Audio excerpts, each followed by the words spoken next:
let's rank the top 24 Cornerstone Dynasty wide receivers. Here we go. These are wide receivers who are 24, so under the age of 25. No 25-year-olds will be on here. And we're going to rank them in tiers and tell you why we feel that way. Do us a favor, drop a like to show some love. Subscribe if you like Dynasty content. And I want you to comment down below right now, who is a wide receiver who is under the age of 25 that you think should be on this list. But hey, just before we get into the video, if you want my rankings, Badake's rankings, all of your favorite content creators, rankings, articles, and more, use our code LAND, L-A-N-D, at flockfantasy.com/land. There's a link in the pinned comment, and our code will get you 30% off your membership. If you choose that Mother Flocker tier, we'll be grading one of your Dynasty teams on a live stream. All right, let's get straight into these tiers. So we have 6 tiers. I've got 24 wide receivers I'm ranking at the age of 24 or under. So why don't we start with tier 6? And tier 6 to me, honestly, I felt like tier 6 could actually be like tier 7. The way I looked at it is like there's a pretty big gap from tier 5 to tier 6 in my opinion. But these are players that I like, but I certainly don't know if I can rely on them to build around a dynasty. But if things go their way this year, I think they're all talented enough for that to be the case. So the first wide receiver I put in there is Jonathan Mingo. Okay. The second receiver I put in there is Rashad Bateman. The third is Tony, and the fourth is Elijah Moore. That's what my tier 6 looks like. Again, none of these wide receivers I'm looking at personally and thinking, I absolutely know that in 2 to 3 years, I can rely on these guys to be consistent contributors to my dynasty team. However, I do know that they're all very talented. They've all got pretty good draft capital, early second or first round, late first round. Love Rashad Bateman. We saw him in bursts be very, very effective for that team. But now that they've added a bunch of pass catching options, where does he stand? You know, heading into his 3rd year. Love Tony. Can he ever be healthy? Mingo is an athletic freak, but of course we don't really have much production from him at Ole Miss to rely upon. And then Elijah Moore, a player that I know you love, but I think he's really good as well. But we haven't seen really anything at this point to suggest that he's going to be, you know, reliable. We think all these guys, it's within the realm of outcomes that they could be. But those are my wide receiver, like from 21, 22, 23, 24 here in tier 6. And again, I think it's a big gap between the rest of the group. Yeah, look, I have all the same guys here as well. The one person in this tier I want to talk about, obviously, is Elijah Moore, because I do have him, you know, just in my top 30 of my dynasty overall wide receivers. And I think that speaks a lot to how I see him in this fantasy world. In Dynasty World, I do believe he can be a pillar, but for this video context, I would agree, like, with the production and everything that we've seen from all these players in tier 6, or whether have seen or haven't seen, there are still question marks moving forward. That's, you know, in my Dynasty rankings, these are all the things that I'm just believing and hoping, and all the signs that are pointing to the right direction compared to anyone else on that list, right? Or in that tier. So the exact same thing, actually. Elijah Moore, Kadarius Toney, Rashad Bateman. I actually have Rashad Bateman flipped, excuse me. So Elijah Moore, Rashad Bateman, Kadarius Toney, Jonathan Mingo. Sure, I get you. Yeah, you can flip them either way. I think they're all within like the same area for me. But like I said, I feel like these guys are kind of, not that they're the odd bunch, and I might see Elijah Moore a little bit less than, like, in a lesser light than yourself, but I still think he's the most talented of that group. Actually, I would say Bateman is, to be honest. But Bateman has a worse situation with all those weapons. But regardless, in my opinion, I'm not saying it's correct or not, but these guys are almost the oddballs in this group, because you look at the rest of the wide receivers, and I feel very comfortable building around them if I'm rebuilding in Dynasty, that I'm going to get consistent production from them. Doesn't mean that everyone, you know, is going to pan out, but yeah, so you have Elijah Moore in your top 30 overall Dynasty rankings. Is that correct? You said? Yes, I do. Yes, okay. I do. He's my wide receiver 38. That's a lot of belief, but I mean, hey, he's with Deshaun Watson now, so I guess anything's possible. Anything is possible, and that's what I'm hoping and believing for. I think he's going to be a my guy again this year. Outside of his, I think it was the rookie year when he went into with Zach Wilson. I think that's when I had him as my guy. But yes, this is the year I think, for Elijah Moore. I've been saying that every single year, though. So let's see what happens. Let's see. All right, heading into tier 5. This is my smallest tier. Okay. And I'm not sure how you set yours up. Mm-hmm. These are players that I really like, but if the players in tier 4 are available, again, just thinking about how I utilize my tiers, it's always in drafting. Do I draft? Okay, so I miss out on this play. I missed out on Elijah Moore. Okay, Bateman's there. I consider them in the same realm. I'm not completely upset or passing on the position, right? So that's why this tier 5 is a little bit smaller than my tier 4, because all those tier 4 wide receivers I love. So my tier 5 includes Zay Flowers, which I'll have to find him here. Where are you at, Zay? Let's see. Right next to Treylon Burks. Okay, Zay Flowers. And I also have George Pickens in this tier. So 2 wide receivers, again, that I really love, but I wouldn't be drafting them next to the names that I'm about to mention here in tier 4. So love George Pickens. I think he gets a lot of hate. We've talked about him recently on a video, Badake, but I think he gets a lot of hate just from people who weren't in on George Pickens to begin with. There was a crowd when he was drafted that said he wouldn't even beat out Chase Claypool, right? And that crowd has been very strong in their opinion on George Pickens. It takes a lot for someone to reverse their opinion. Some people have, some people have not. I think he overperformed people's expectations from when he was actually drafted to now.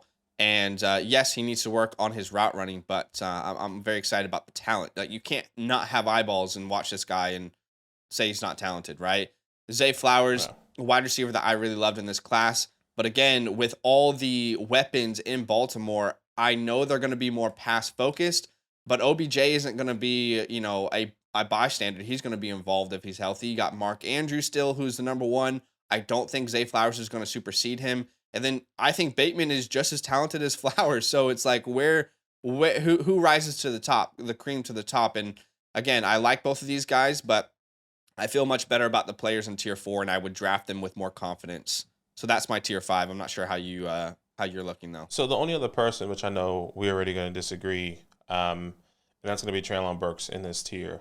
And it's not necessarily an argument to why I have him. The only reason why I have him in this tier is because from the jump, I've never been a massive, massive believer of Treylon Burks. But with everything that has, come to now with, this offense not drafting somebody in the wide receiver room, I think what really is steering me the other way essentially is just the group that I have in the tier 4 and how confident I feel in them in their offense outside of Treylon Burks, because I think he is probably, in my opinion, I would say a pretty bad offense. I know this offense is great on the ground. Ryan Tannehill is probably overlooked often, but still, I don't think he is the main focus as of yet. And maybe that is this year, right? Maybe that is the time where we need to see that. And I'm starting to believe in it, but right now he's in my tier 5.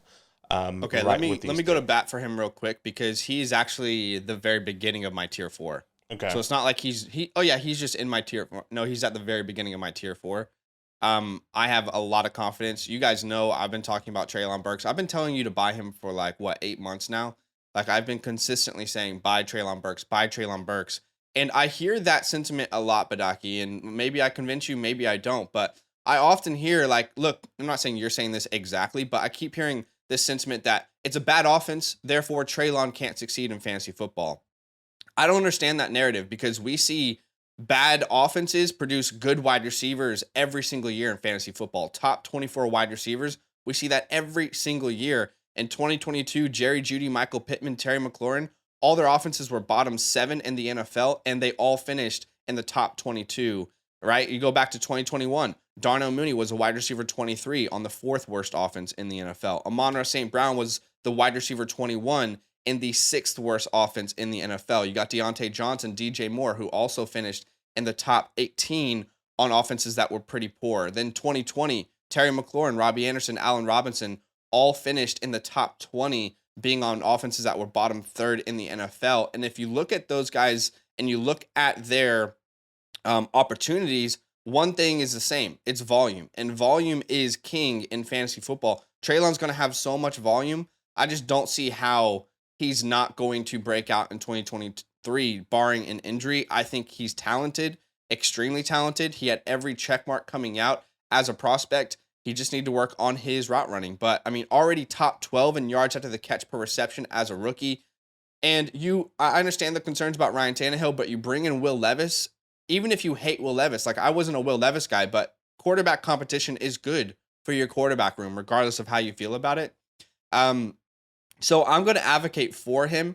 You know, that's probably the one name I absolutely will advocate for today. And, you know, I might take a hit somewhere else. I might have you advocate for someone in a different position, but I definitely feel confident to draft amongst the names here in tier 4. Yeah, and that's fair, and that's just something, you know, we see differently. And you know, it's good. It's good that I didn't know about all the bad offenses and all the top wide receivers that have been produced. So I think for me, I guess just to end my thought, is just I still don't believe he's the focal point. Maybe once again, the focal point as like, even though they did trade, you know, AJ Brown to get Treylon Burks and they drafted him in the first. I still think Derrick Henry is the main focal point. Maybe that's when the wheels fall off this year. It's every single year. Derrick Henry. So I'm interested to see how it works. I'm interested to see how it looks.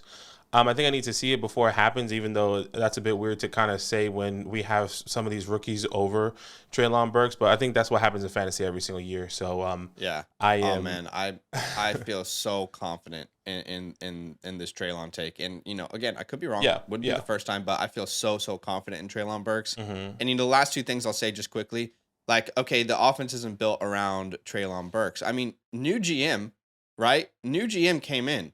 He had every opportunity to bring in another wide receiver, to bring in another receiving threat at the tight end position.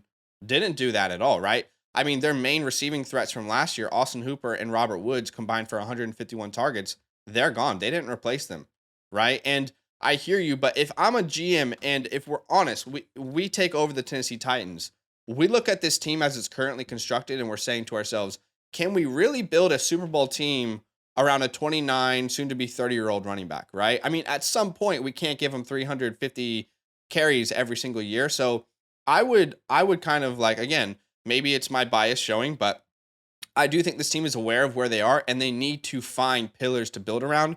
I believe those pillars are Treylon Burks and Chig Okonkwo. So yeah, that's fair. Fair. I mean, look, it's just one of those ones I'm bullish on in Treylon Burks, but there's probably going to be a player that you're bullish on here as we continue this exercise. Okay, so into tier 4. This is where I would have Jahan Dotson. Okay. I assume that's where you have him as well. Yes. This is also where I would have a Jerry Jeudy, who, man, I'm struggling to find these guys. Okay, here we go. Jerry Jeudy. Yes, I have him in there as well. Yep, I love Jerry Jeudy. I think all three of these guys, in my opinion, so far in this tier, I think they absolutely could break out here in 2023. Mm-hmm. I have a rookie here in Jordan Addison. Right. This is also where I would have Jamison Williams. Mm-hmm. This is where and this might be where we disagree. This is where I would have Quentin Johnston. Mm-hmm. This is where I would have Christian Watson. And the last player I have in this tier is Treylon Burks, who would be, again, I'm not saying he is superior to Watson, Johnston, Jamison, or even Addison or Jerry, but I'm saying I absolutely feel confident in drafting him amongst this bunch, if that makes sense. No, yeah, I hear you. So the difference that we have here is that I actually have Christian Watson in my tier 3, but I also have Jackson Smith and Jigba in my tier 4. And I think that's where we're going to see the difference. Wait, sorry, just to clarify before you go, you're saying you have Watson ranked ahead of JSN? I have him one spot ahead of him, yes. In different tiers? In different tiers, yes. Just in different tiers. It's not necessarily... Okay, I'm just curious why. Let me know why that's the case then. For Christian Watson? Over JSN? As far as like why Watson is ahead of Jackson in your rankings, and then why they are deserving of different tiers. So the way I see this is that Christian Watson is a pure, clear number 1. I'm not disagreeing that Jackson Smith and Jigba is not going to be a fantastic wide receiver. I'm not disagreeing that there's going to be targets for him in the future. But at this very moment, Christian Watson is a clear-cut number 1 with all the targets, with all the, well, at least what I'm projecting, all the opportunity to be there with Jordan Love. Yes, two completely different offenses now, a new quarterback where I think we are both believing for Christian Watson to take the next step.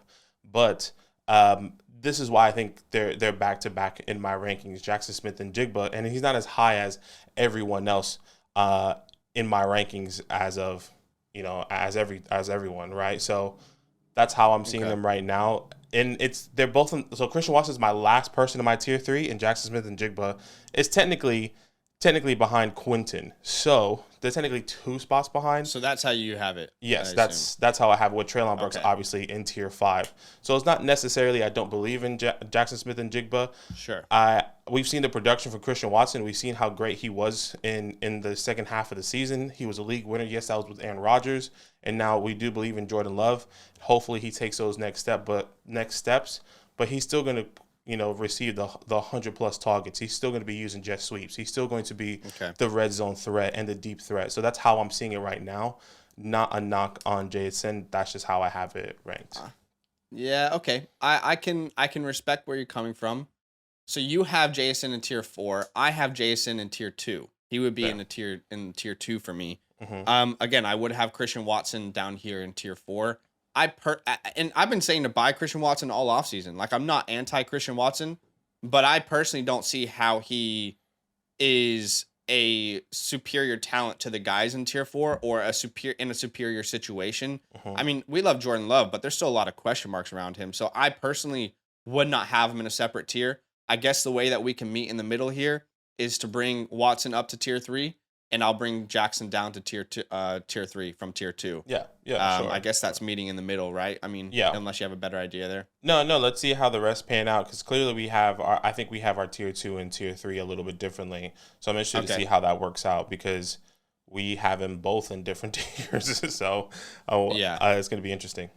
For sure. Okay, so in my tier 3, this is where I would have Drake London. Mm-hmm. I would also have Devonta Smith in this tier. Mm-hmm. And I would have one last player, that being T. Higgins here in tier 3. So all players that I love. Drake London, the reason he didn't make it into tier 2 is, again, the quarterback play is a little bit concerning. We saw Desmond Ridder throw a little bit more than Marcus Mariota, but we still have massive question marks. I know the target share is there for him. I want to put respect on his name. I think he's extremely talented, but there's still a lot of question marks. With Devonta Smith, he is still stuck behind A.J. Brown. A.J. Brown's there long term, and I think he absolutely thrives alongside him, but I don't think there's like a 20 points per game ceiling that we're waiting to be unlocked. I think with this current offense as it's constructed, in fact, this offense is probably only due for a little bit regression rather than progression this year, considering they had the easiest schedule last year. They now have one of the hardest schedules. Love Devonta Smith. I don't have him in tier 2, though, unless maybe you do. And the last person, T. Higgins, another wide receiver like Christian Watson. I've been saying to buy, but Jamar Chase is ahead of him. And Jamar Chase, I've had to concede to the fact in the last couple of years that, yes, Jamar Chase is the alpha. T. Higgins is still very valuable, but Jamar Chase is going to be your 20 points per game scorer, I think, on this team. So, and again, when I look at the guys in tier 2, I love these. Like, the guys in tier 2, I'm paying like 2-3 first round picks for. And I just don't currently feel that way about the guys in tier 3. Okay, yeah, that's fair. And I have all the same people: T, Devonta, Drake, obviously with Christian Watson in this tier. So that's kind of where we see different.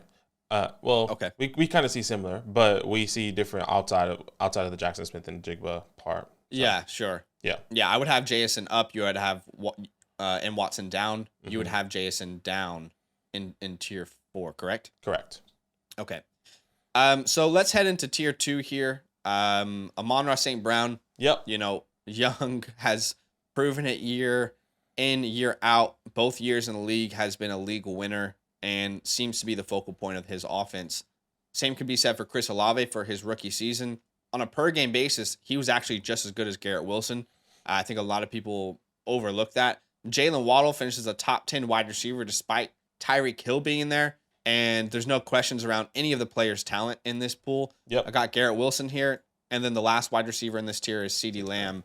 who proved to be an absolute alpha in 2022. You add Brandon Cooks, I think he only complements Lamb. I don't think he's going to take away some sort of 150 target ceiling from CeeDee Lamb.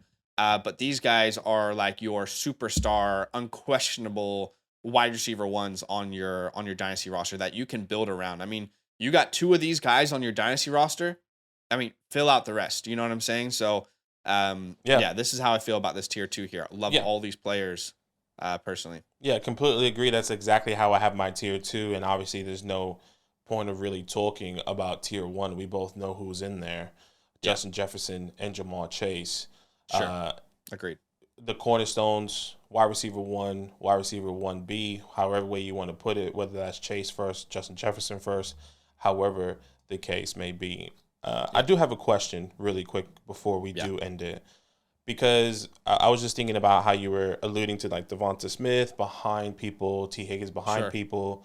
I feel like that's kind of the same way I see JSN, and I see and that's why I have him in the same tier as Quentin, and because they're all behind people, right? We're all projecting for them to go and be better at some point. So I'm just curious. I hear you. I'm just curious, like, if that's the same case with T. Higgins, with the quarterback play, and the quarterback play right now for Geno, for Jackson Smith and Jigba is Geno, which right now feels comfortable. Sure. But not the long term. I guess that's why I have it differently. So I'm just wondering, what's the difference between Christian Watson and Jordan Love? What we've seen with Christian Watson, obviously a different quarterback than Jackson Smith and Jigba. Is that just based off of talent, like the prospect itself, the talent itself? So obviously, is the question quarterback play or the wide receivers? The wide receivers different, like So in hindsight, or the question is, you saying Devonta Smith, T. Higgins are all behind wide receiver ones, and that could be said with Jackson Smith and Jigba, however way people would like to see it. So just curious. And I think the difference for me there, and some people might agree, some people might not, is that I don't see T. Higgins as a superior talent to Jamar Chase. I don't see a scenario in which he surpasses him. As much as I love Devonta Smith, I don't see him as a superior talent to A.J. Brown. I don't see him passing A.J. Brown or like making A.J. Brown have a smaller role, right? When I look at Jackson Smith and Jigba, I don't have that confidence in DK Metcalf that I do in JSN. I love DK Metcalf. I like the player, absolute freak athlete, and he's getting better every single year. But I don't think he's the same as Jamar Chase, T. Higgins. Like, there's a clear difference there for me. JSN, absolutely, in my opinion, is a better prospect than DK Metcalf was. And I think he will eventually be the wide receiver 1 on this team. That's what I project him to be, especially out of the slot. If that's how they're going to use him, I think he'll be Geno's best friend for the next 3 to 4 years. It might not happen straight away, but again, and then you got to, I guess if that makes sense. And then the quarterback play, I mean, we haven't seen anything from Jordan Love. I love Jordan Love. I've been telling people to hold him for multiple years, but we still haven't seen a single thing, right? And we haven't really seen him necessarily build any sort of special connection with Christian Watson. And there's a whole bunch of new receiving weapons, whereas we know Geno Smith was the most efficient quarterback in football last year. Like, that's not a question. That's just a statement. Every category you're looking at, he was top 5. He had the best completion percentage. And they weren't able to run 3 wide receiver sets last year in Seattle because they didn't have a third wide receiver. I would be projecting by the end of the season, Jackson Smith and Jigba being on par with DK Metcalf. And heading into his second season, I would not be surprised if he surpassed him. So maybe it's just a difference of how we view JSN, but that's my reasoning there. But, I think me having him in tier 2, you know what? It might be too aggressive. But I feel more confident about drafting JSN than I do any of these guys here in tier 3. So maybe JSN should be in a tier of his own, right? Like a tier 2B or something. Yeah, maybe. So I hear you, but that's just where I wanted would see the differences. Just wanted to hear, because I think maybe people would want to know. I know a lot of people love JSN. I'm not saying I don't like JSN. I think I'm just projecting for this year, and that's why I would see him having to, I would say, in the first couple weeks. Not the whole season. The first 6 weeks, still trying to take over the targets from Tyler Lockett, just like I'm projecting. That's expected, right? I mean, just like I'm projecting Quentin to, right? And that's how you kind of see the pathway and then the bricks being built by these wide receivers. So, but to be fair, this whole video is Cornerstone wide receivers, right? It's not like we're ranking redraft wide receivers. You know what I mean? So it's not like it's like only ranking them based off of the first 6 weeks of the season. So I hear you for sure, but that's just where I stand. And do I have a blind spot to Jason? We'll find out. I feel so confident in this prospect in my evaluation. So yeah, I think it's a good list. Pretty decent from us. Yeah, I'm happy with some of the compromises we've made along the way for sure. Main differences would be Treylon, Christian Watson. I mean, I love Watson. I've been screaming to buy him. So I'm surprised that we were different there. And then JSN would be the main differences there between. I didn't miss anything else, right? No, that's it. I think just to keep clear, so everyone's clear, JSN is technically behind Quentin. So if there's anyone that I would want to move up, it would be Quentin, just to keep that clear. Okay. But for the video's sake and what we were kind of talking about, happy to move JSN up. So just to keep that clear, because I feel like people are going to be like, well, Quentin was your wide receiver 1. He still is. Out of this rookie class. So just keep that in mind. I hear you. That makes sense. All right, guys, that's it. Comment down below. Let us know what you think. Give us your thoughts. Drop a like to show some love, and we'll see you in the next video. All love. Now that those idiots are done talking, who needs some rankings? Hell yeah, I need some rankings. Then use promo code LAND, LAND, for 30% off any membership at flockfantasy.com. Oh. It's so easy. Even your grandma could scan that QR code right there.